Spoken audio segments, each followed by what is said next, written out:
The Syrian army continues its offensive against foreign-backed insurgents in the city of Aleppo, making more advances in the area. Syrian troops have regained full control of the village of Sheikh Najjar and the strategic Ghali Hill in the outskirts of Aleppo. A large number of foreign-backed insurgents, including some foreigners, were also killed in the offensive. It was the latest in a series of military operations against militants who received military aid from their supporters in Western countries and their regional allies. Meanwhile, thousands of residents of the city of Al-Hasaka in northeastern Syria took to the streets to show their support for President Bashar Assad and the Syrian army. The demonstrators also chanted slogans condemning the militant atrocities. Let's go to Damascus and talk to Press TV's correspondent there, Mohammed Ali. Mohammed, over to you. Tell us more about the latest advancements by the Syrian army. Yes, as you have just said, the Syrian armed forces have managed to regain control of Sheikh Najjar village in the eastern countryside of Aleppo, and of course Ghali Hill. This is also a strategic hill that overlooks several other areas around it in the Aleppo countryside.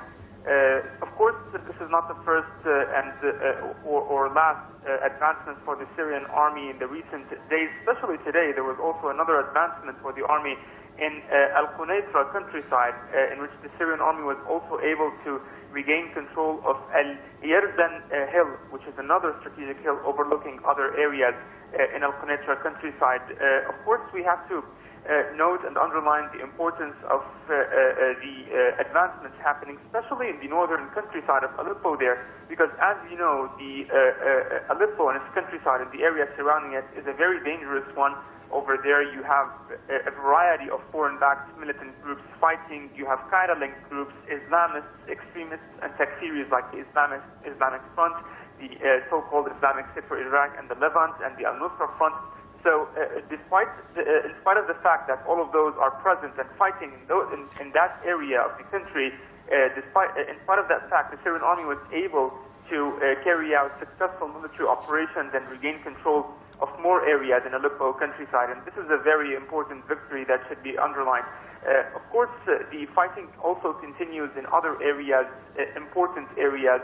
The clashes have intensified, especially in Damascus northern countryside, where the Syrian army has launched an offensive just a couple of days ago in Yabrut, against the militants in Yabrut area in Damascus northern countryside, close to the borders, of course, with Lebanon over there. Today there were some also developments, important developments. The Syrian army was able to kill a number of armed men over there, among them head of the so-called Islamic Front. He is a Saudi, and he is nicknamed Abu Malik over there. There are also several foreigners, militants, killed in Yabrut, surrounding the area surrounding Yabrut in Damascus countryside.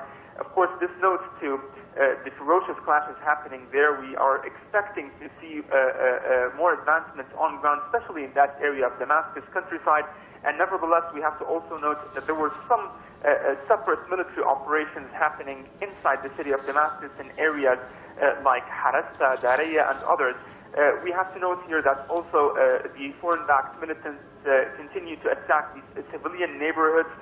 Today, there was a sniper gun in Douma area that killed one civilian and injured another. All right, we'll leave it there for the time being. Many thanks to Press TV's correspondent Mohammed Ali reporting from Damascus. Thanks, Mohammed.